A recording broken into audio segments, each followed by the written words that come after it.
Jai Baba. Jai Baba.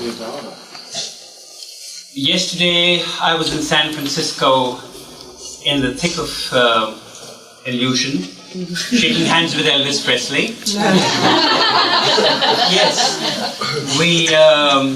I went for a travel convention in Las Vegas, made a presentation with an Elvis Presley impersonator and 2 showgirls. So, and heard Hound Dog and all the rest of those songs from Elvis. And it's wonderful to be in Los Angeles because for me it's like home. I keep coming here every few years, periodically, religiously. And it's always a joy to see so many loving friends. Adele mentioned about the new center, and I think it's a red letter day in the lives of all of you.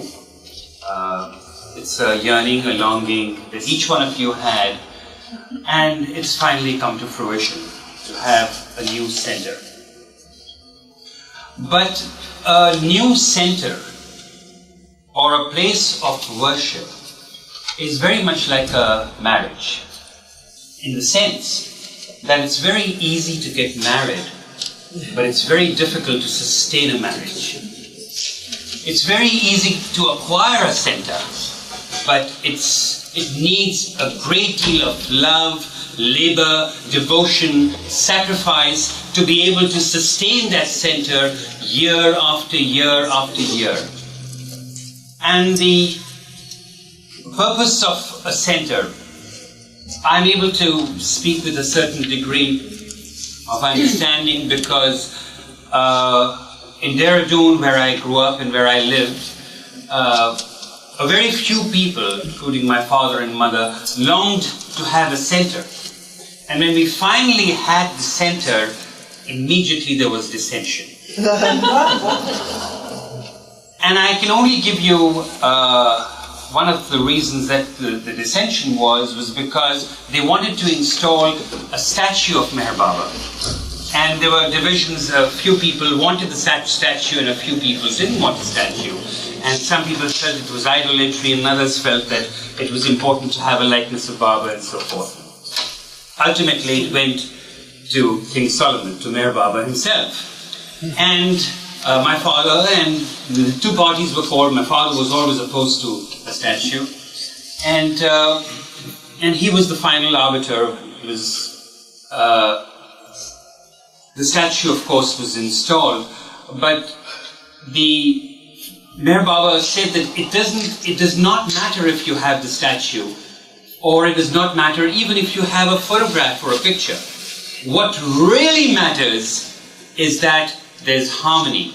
Because when you all have harmony within each one of you, when there is sharing and harmony and love, that is what you're going to project. Having a statue which looks beautiful or a photograph that looks beautiful is not going to draw people to a center where they can learn, where they know about Meher Baba and need to know more. That's not the place, that's not the reason they come into a center. They will see you, the way you project your love. That's what will bring people to the center. And that's what wherever there are centers in India, that was his message. In Bombay there was a center, and there was immediately a tremendous division between the Parsis and the Hindus. And everybody was jockeying for power and position. And in India, they always want to have a president and a vice president and a secretary and a leader, and a whole range of, and a hierarchy, a corporate organization. And that's where there is dissension as to who's this. So a center is a place where you, as Ari's message said, where you're constantly giving in. You don't come with your own agenda. You don't come with hatred. When Elizabeth asked Meher Baba, it suddenly flashed in my mind about the hierarchy of the Myrtle Beach Center. Baba said, "I'm the president." And then there will be, and the secretary is for administrative purposes and so forth. But and a group of people to make sure that everything goes off well. So a center is a place for love, harmony, total absence of hatred, backbiting, which is sometimes a predominant part in most centers, and it's very, very important to maintain a constant harmony and to be able to give in. As I earlier said, in marriage, the only way to sustain a marriage is to keep giving in.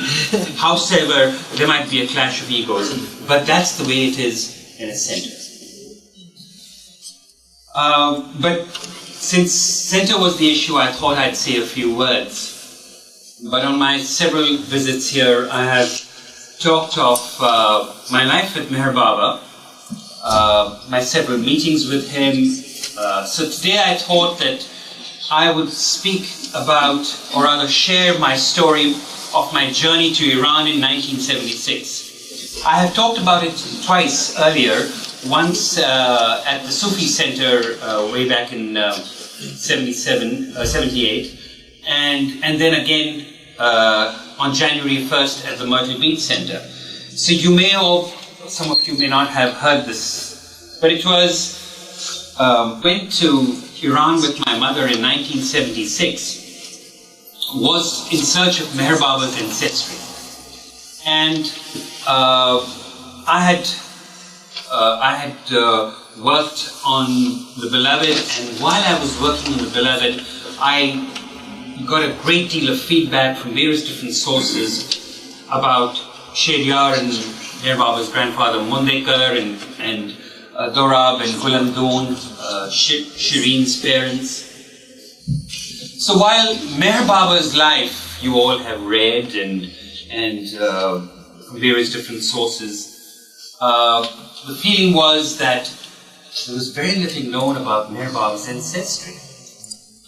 So my mother and I decided to go to Iran.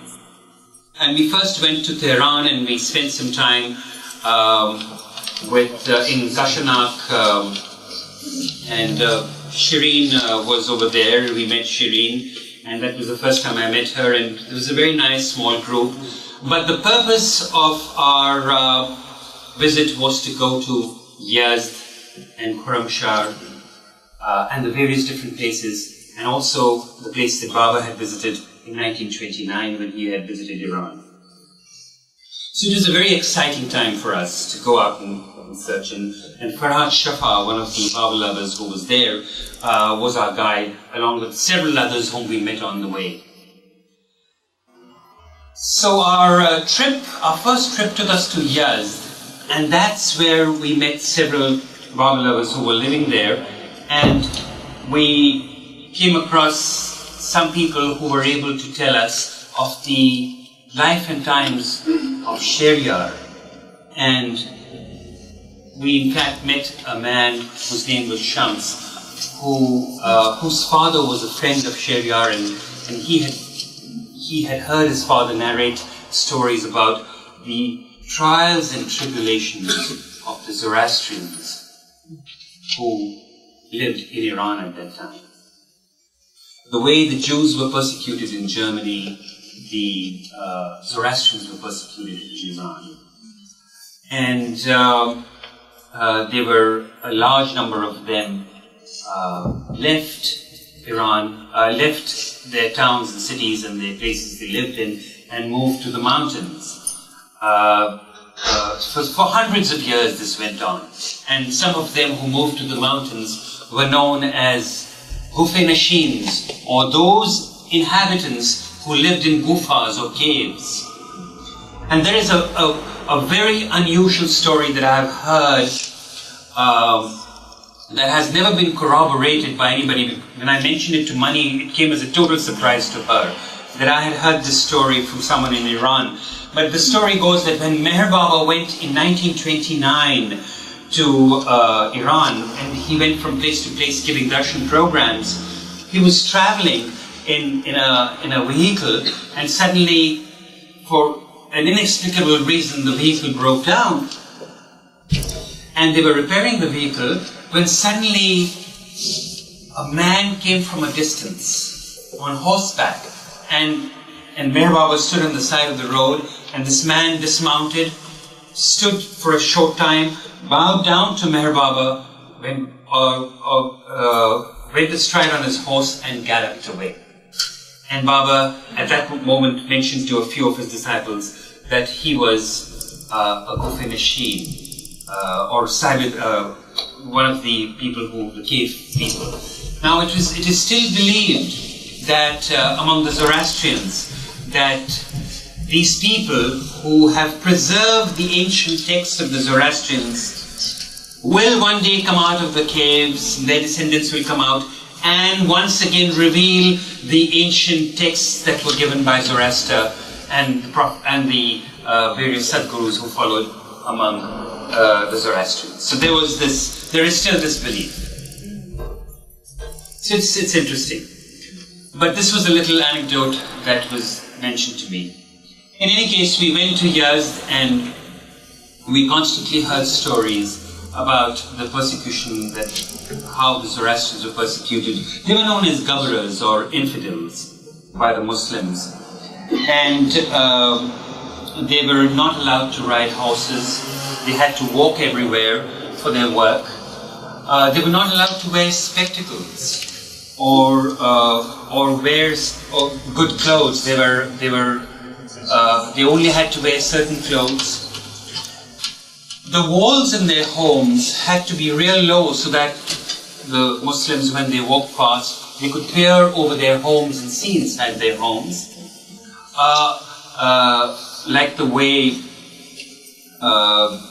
Juden was painted on the house of the Jews in the ghettos or various different places in Germany. The Zoroastrians had to paint their houses white to distinguish them from the other Muslims. They also had to pay a very heavy jizya tax, and it was some people, even under the pain of death, couldn't pay this tax. But while this was the general scenario, while this was the scenario of those times, the Iranis, also the local Iranis, suffered a great deal, and Shehryar, Mani's father, narrated several stories. And one of the stories that Mani narrates is about her Shireen's mother Gulandun, who lived in these parts, in these towns. And she was a young woman, and the story goes that one day, in order to supplement her income, she used to sew little socks for children and would go across to the other side of the town and sell them. So she, on one of these days, she went and she was a little late in coming back, and it was getting towards sundown, and she decided to take a shortcut. In order to do that, she had to pass by a Muslim section, and they had sprayed a section with water. So there were a bunch of boys sitting over there, and they called out to her and said that she was a Gabra, she was an infidel, and infidels could not walk over sacred ground. They just termed it as sacred ground. And she knew that she was in trouble, that it would take a very long time for that patch of land to dry up. And she desperately prayed to God to help her in this situation. And suddenly, out of nowhere, an elderly man, a Muslim with a walking stick, came. He took in the scene. He berated the boys for their behavior, turned to Gulandun and told her that he would escort her home. That week, Gulandun and Dorab left.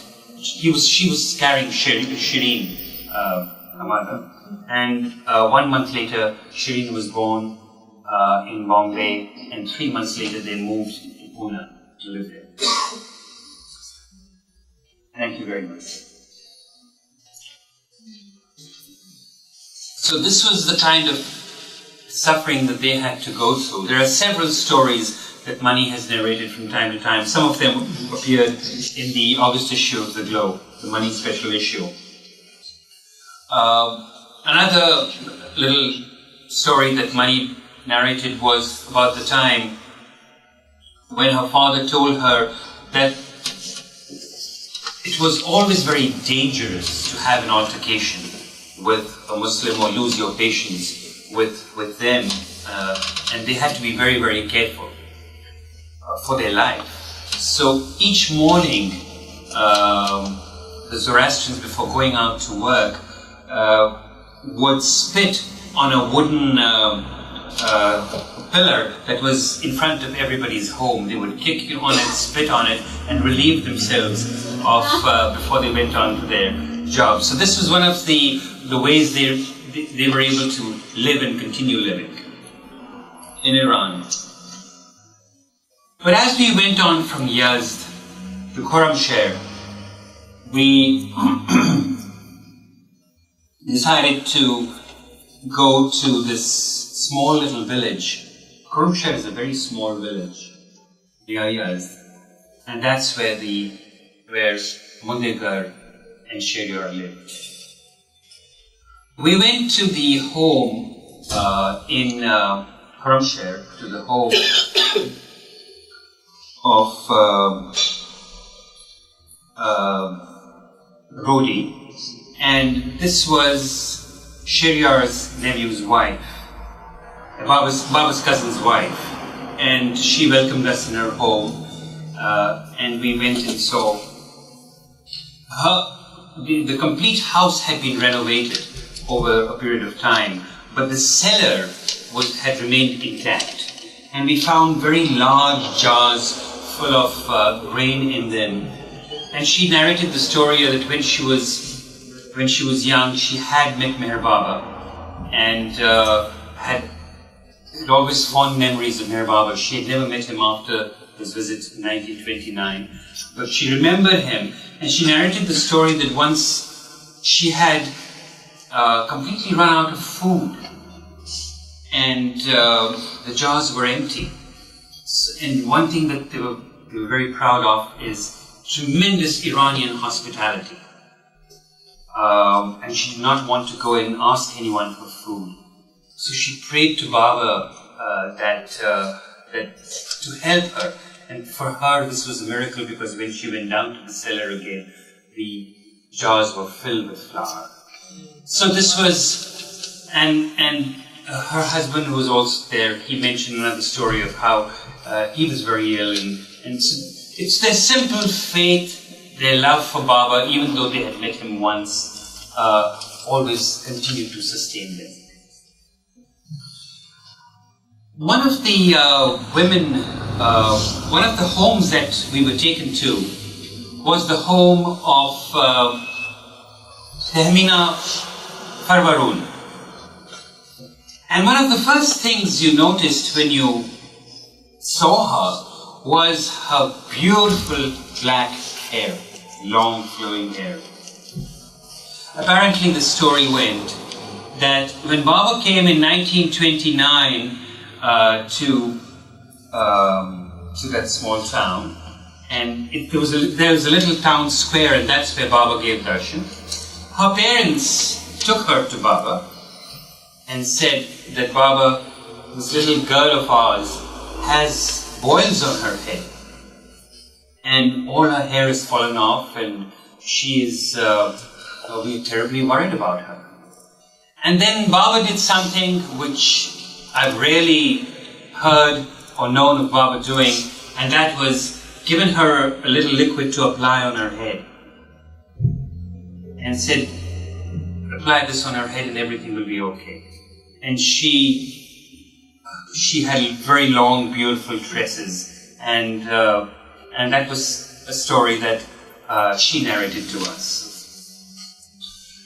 Even today, there is a kind of wall of fear in all these little towns. we expressed an interest, my mother and I expressed an interest in going to a fire temple in Karamshar. Now this fire temple is one of the oldest fire temples in that region, the Zoroastrian fire temple. And it was interesting because the moment we expressed an interest in doing that, there was a buzz in the village as to why we wanted to go to a fire temple. And I'd never seen a fire temple that was locked. So we had to make a special arrangement. They kind of briefly interviewed us as to who we were and why we could be, we had come from Tehran, and there was always the fear that these could be spies or someone who were coming. So this was the first time that I saw a fire temple that was locked. So we were taken in. It was a very simple fire temple, and the priest came, and he was convinced that we were genuine Zoroastrians, and we went in. So there was always this little feeling for strangers. Having been around, in fact, I also got an opportunity of seeing Mundegar's house, which was completely broken down, and that's his grandfather, Baba's grandfather. Now, Mundegar was Baba's grandfather, and he was the Salar, or the keeper of the Tower of Silence. Now, there were 3 Tower of Silences in a place called Qasimabad, which was, you had to go a fairly long distance in order to go to this place. And over there are 3 fire temples, there are 3 Towers of Silence, and various ranging in different years. One was several thousand years old, and that was tended by Mundegar, that's Baba's grandfather, and later on by Sheriar. And yes, and there are certain rituals and ceremonies that go with this disposal of the dead. I won't go into them, but it would be of interest if somebody wanted to go and read them in the library. It's extensively written up. The job of the Salar was to draw a line around the dead body before the pallbearers carried the body onto the Tower of Silence, and the vultures would consume the body. So we went up to this mountain to see it, and we had a guide with us who really didn't know who we were, because everybody didn't know where to go. So we went up to this, and as we walked along, we saw a very large, large container-like things made out of baked mud. Apparently, these cauldron-like things were used for cooking. Whenever relatives came to dispose of the dead, food would be cooked in it. So we saw that over there. And when we walked up along with this guide, he said that he had heard of this man Sheriar, who used to be over here, one of the people looking after the tomb. And beyond the Tower of Silence, for hundreds and hundreds of miles, we saw desert land. And as I stood on this man said, and you know Sheriar, this man, he just walked down from the Tower of Silence one day and vanished, and we never heard of him. And of course, we know what happened. But he said that his sister Piroja continued to live here, but he vanished and he went away. He was a dervish. But he said, I had heard that he used to sing beautiful songs. And we know that Mir Baba sang beautiful songs too. So it was interesting, all these various different coincidences. Then, having been through all these areas, we decided that the place that we had to visit was a place called Jafarabad. Now, my mother wears a sari, so it was always difficult for her to walk in all the sand. But when we decided to go to Jafarabad, we had to go to a village called. This is all rustic area with sand all around. It was like an archaeological expedition, except that my mother was wearing a sari. But so we went to this village of Majumar. We had been told that in this village you will meet a man called. That's fine. You will meet a man called Hassan Mirabi, and when we went to the little town, all these little villages have a little town square where people are constantly sitting and drinking tea and smoking. So we asked some of the young people that, do you know Hassan Mirabi? And nobody seemed to know him. But he says, yes, we do know of Hassan Rafi. And then he says, that's the man who's coming. And we saw this man coming towards us. It was a very small village. And we meet this man, and he starts talking in English. And he tells us that he was a student at Hazrat Babajan's school. And that the English that he was speaking at that moment was the English that he had learned there. After that, he had never ever spoken English. He had never educated himself, but he had come back. But Meher Baba had always been in his thoughts and in his mind. So we asked him whether he would take us to Jafrabad, which was the place from where Baidul came, and I'll tell you about that.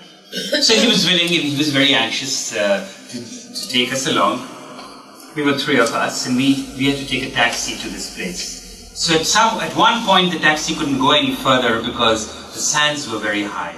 So my mother and I, we plodded through the sand, and we walked into this abandoned village of Jafrabad. Completely abandoned. There was no one there. People had left it because of lack of water. So it was as if I had this feeling as if I was walking into a biblical village. It was beautiful with those kind of baked arches, the way you see in biblical films. And there was only one road that led to all the various. There were different houses on either side, and there was one road that led to it. So we called out, and a man answered. Apparently, there are 3 people who still live in that village. And they had been transporting water, and because they couldn't find a place to live, so they were living there. And they had met Meher Baba in 1929, so this very old lady goes in and pulls out an old calendar with Meher Baba's picture on it. In any case, the purpose of visiting this village was to go to the house of Baidul. Yes. Now Baidul was one of Baba's mandli who had a house. It's not a very well-known fact that Meher Baba had financed a small school for children in this little village, and Baidul used to teach them. He was the teacher. So in 1929, Meher Baba had stayed for one night at this village of Jafrabad. And so we walked in, we headed towards this house where we believed, which was Baidul's house. And Aloba had mentioned to me that, you will find tens of photographs of Baba lying on the ground, and they were up there. And so we go, and the entire door of this house was barred. So I pushed the door, and as I walked in, the only indication was, in Persian it was written, Hazrat Meher Baba, in chalk. That was the only indication that Meher Baba had been here, or this was a house which belonged to a Meher Baba follower. But as we stepped out into the open, the entire roof had caved in, the walls had caved in, rubble everywhere. We could not see, there was nothing, there were no photographs, there was nothing. What we did see is slates and chalk, indicating that there was a school there at some time, at some point. I've always had this very, very strong feeling that whenever I go, I like to see something of Meher Baba's presence. When I went to Rahuri, if you go to Rahuri today, you won't find a thing there.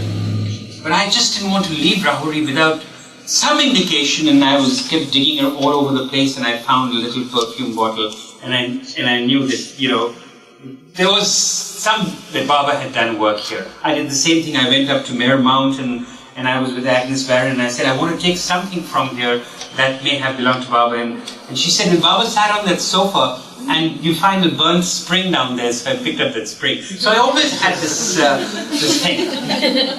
And I still have that. So I found an old bottle over there, an empty bottle lying there, so I picked up that bottle. But I couldn't find anything else. Didn't want to give up, really, because Alopa had said there's tons of stuff there.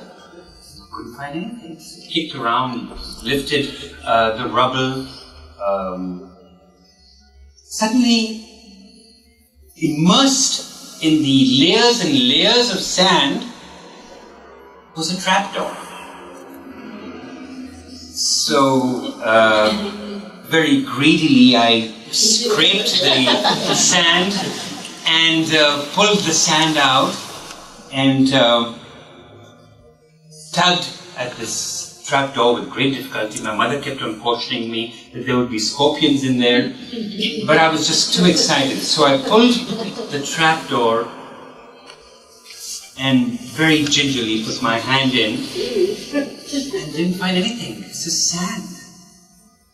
So Farhad Shafa was with us at that time, and he said, be very careful, your mom's right that there might be scorpions. But I did want to go further and see if what... So I tugged the door still further and gradually kind of kept removing the sand, and my hand touched paper. So I felt it more and pulled out a massive sheaf of paper out from this little, from inside the strap under the... For 50 years, photographs and letters had been kept under the... For 50 years,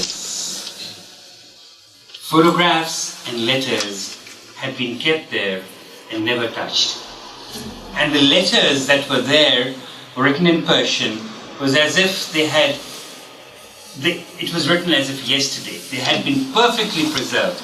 There were photographs of Baba in the 1927, and there was a letter written by one of Baba's Persian, by Afsari, to Baidul. So, and there was a Baba's ghazal inside. And it was a complete sheaf of paper that he pulled out. I did not bring them back because Farhad felt that it was found on Persian soil, Irani soil, and that it should be kept in Iran. It just so happened that he moved to the United States. So,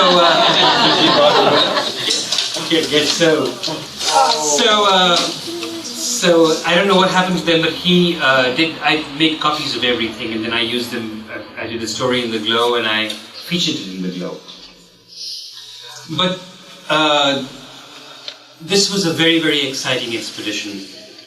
I'm not so sure how long I'm supposed to speak. Mehboob is in charge. So about 10 more minutes. 5 or 10 minutes. 5 or 10 more minutes. No, I'm fine. So it was. Thank you. So it was a trip that was very memorable for us, and we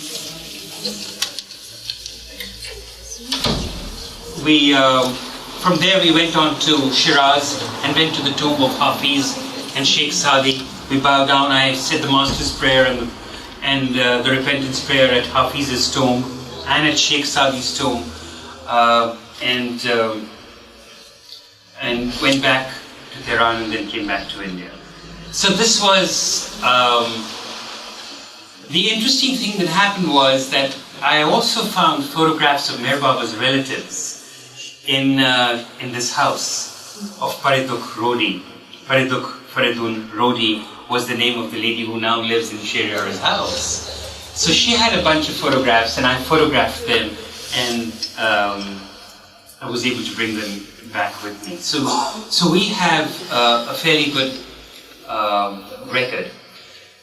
You know, one of the interesting things, as I was mentioning about the beloved archives, my father, who was a history student, had a very good sense of history, and I was always a history student as well. So he had collected a tremendous amount of material about Baba's life and work. But what had happened was that one of my mother's uncles was a die-hard Meher Baba antagonist. And he was also the leader of the Zoroastrian community in Bombay. So he, along with Paul Brunton and Colonel M.S. Irani, Mehra's uncle, had launched a campaign against Meher Baba in the 30s and the 40s. And that campaign was not any simple campaign. It was like real vendetta, for whatever their reasons were. And what had happened was that Colonel M.S. Irani was a retired colonel. You need some water. A little water for actually, but I would have given you mine, but Yeah. if you like. Classic, yeah.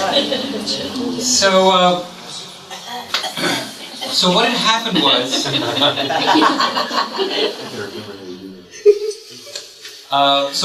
was, that my uncle, whose name was Major Saurabh Bamji, and Colonel M.S. Irani had joined hands in vilifying Baba. And in order to do that, they had gone to the source. Is everything okay? There's the wind and it's like havoc out there. Oh.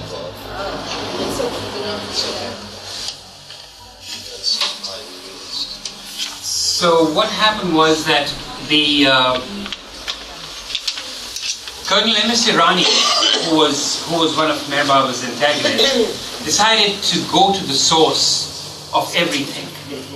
And in the last issue of the Glow, you may have seen a photograph of a court judgment against Shehryar Irani.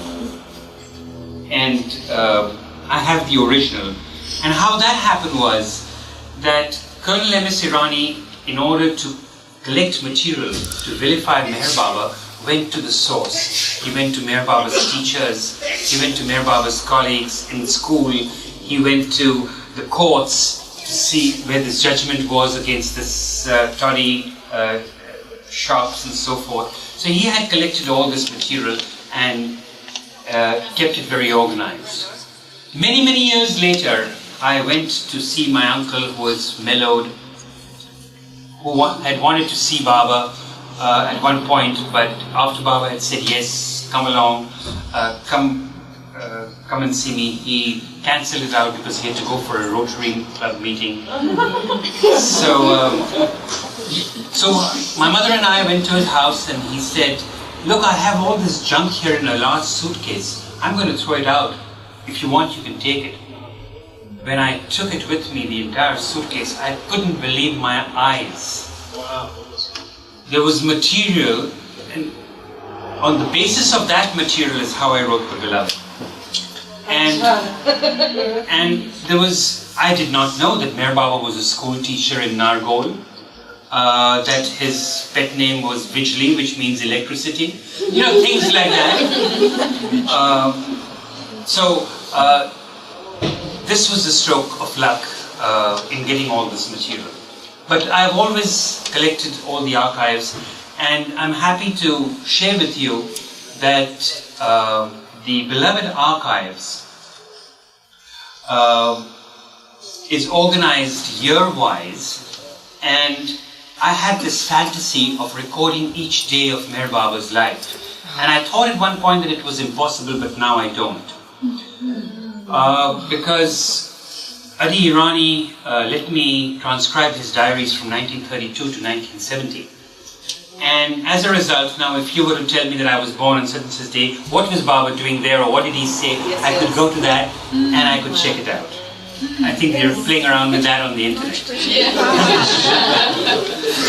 The Beloved Archives is now in an advanced stage of going digital. One of the most wonderful things that I've been able to do in New York is restoration work. I was able to get from Chanji F.H. Chanji's collection of photographs some 12 photographs of Meher Baba, which were like blank sheets of paper. You couldn't see except you could see a shadow. And this restorer in New York is a miracle worker. He has converted these photographs into absolutely astonishing pictures. And I was able to recover a photograph of Meher Baba's birthday celebration in 1924, which was astonishing. So in one of the future issues, you'll see the before and after. The before is a white sheet of